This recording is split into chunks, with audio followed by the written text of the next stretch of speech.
The ball hung in the cold night air longer than it should have.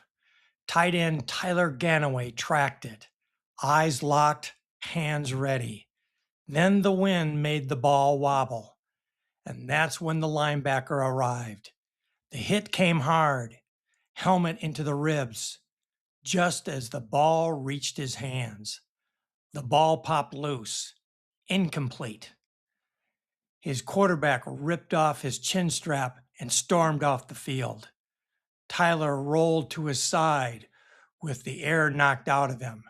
The crowd roared, but it wasn't for him. It wasn't against him. It was cold, loud, and his team was on the road. Perfect football weather, unless you had to catch the ball. He pushed himself up slowly. Coach Miller stood on the sideline. No yelling, no reaction. That made it worse. Tyler jogged off the field. A couple of teammates tapped his shoulder pads. Next one, next one. But their eyes said something else. Doubt, uncertainty. Oak Grove trailed 20-14, fourth quarter. This wasn't just another game. Win, and they moved on to the regional playoffs. Lose, and the season was over. For everyone. For Tyler, it could be the last time he would ever wear a Tiger uniform. Tyler sat at the end of the bench, helmet at his side. The hit still throbbed in his ribs, but that wasn't what bothered him. It was the drop, a routine play, a simple pitch and catch. He couldn't get it done. This is football. No excuses. Offensive coordinator Todd Kohlberg paced in front of the offense. You got to catch those, Gannaway. Tyler nodded. He didn't argue. What was there to say? He knew his role. Block first, protect the edge, do the dirty work. The receivers got the glory. The running backs got the carries.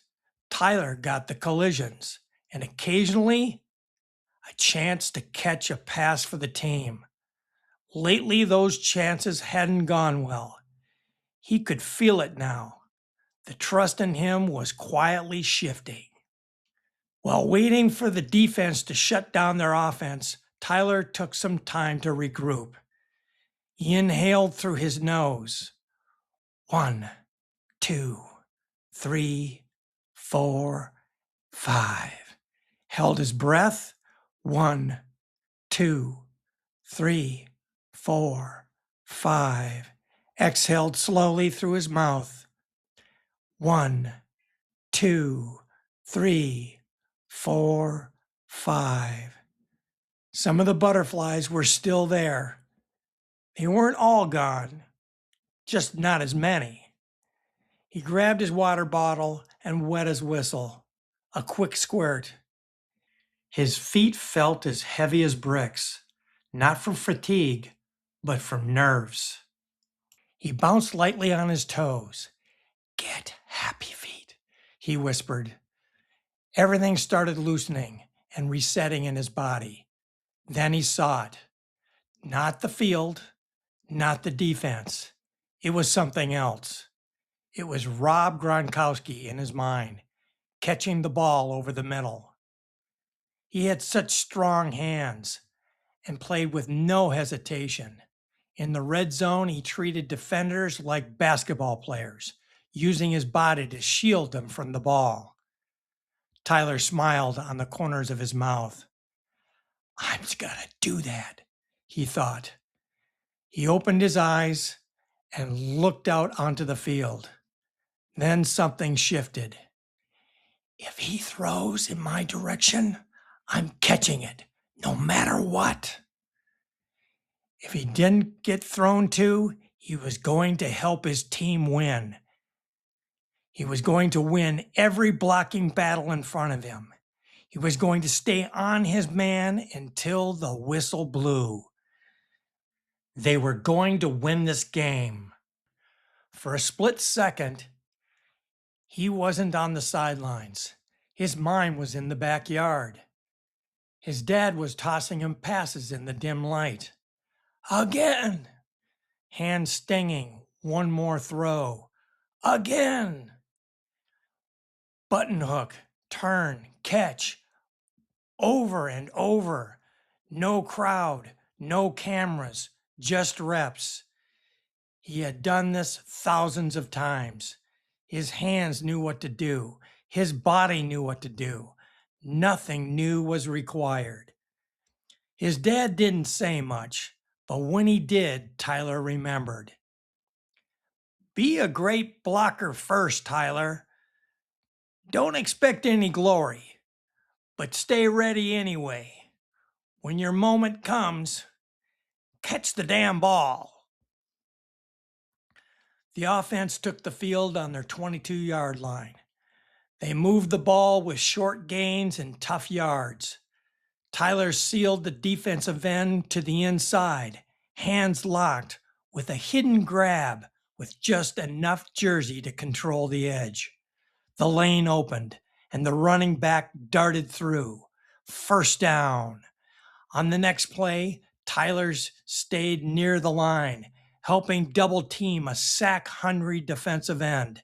The quarterback had plenty of time and found his receiver for an 18-yard gain.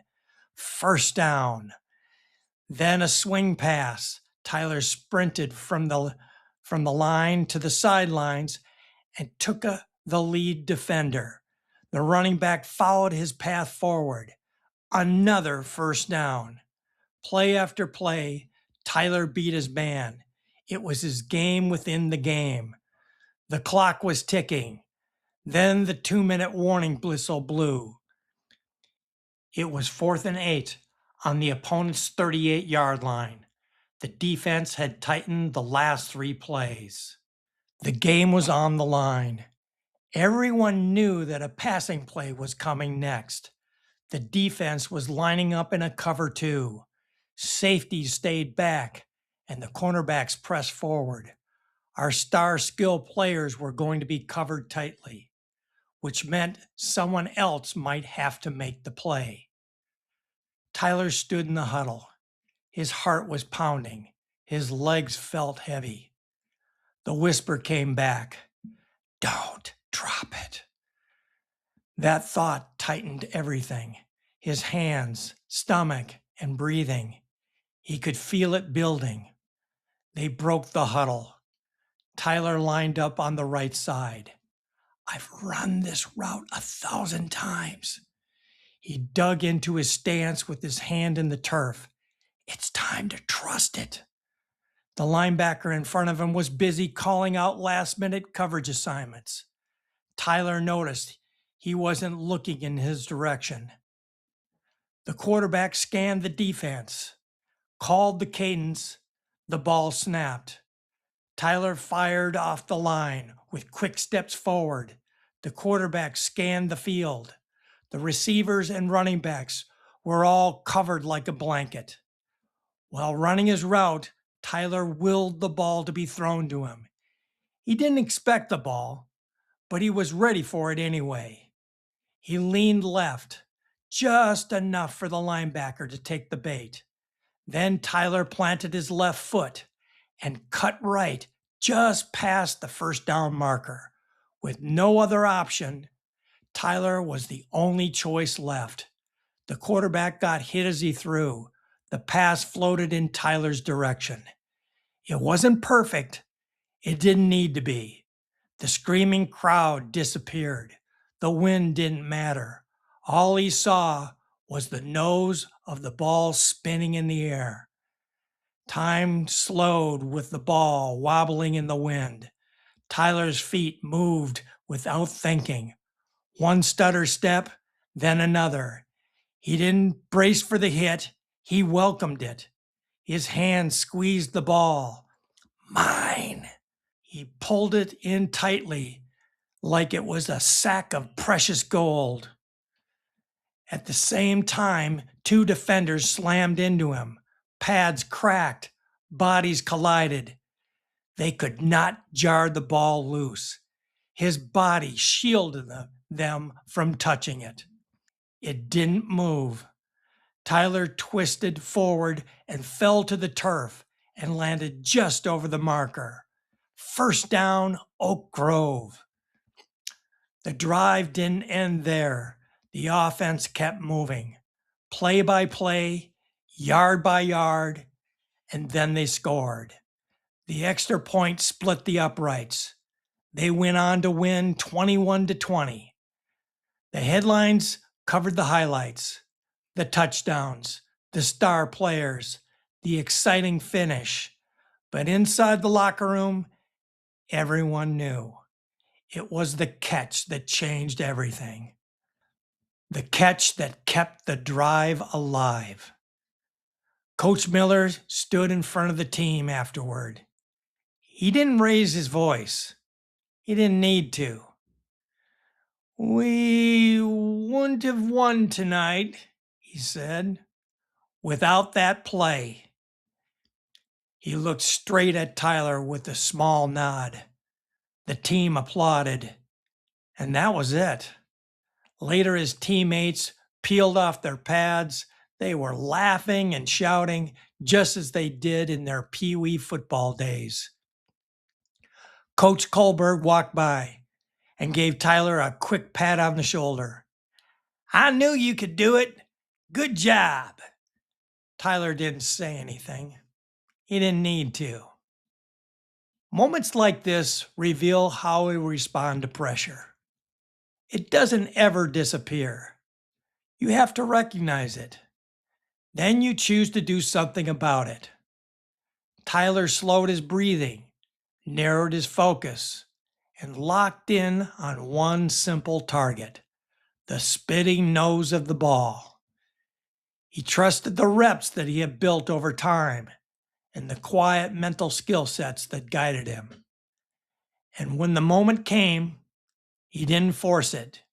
He made adjustments and let his body automatically respond. Moments like this can happen more often than we think, on the field, in the workplace, and in life. And sometimes, for a brief moment, everything slows down. Everything lines up, and the big play finds you.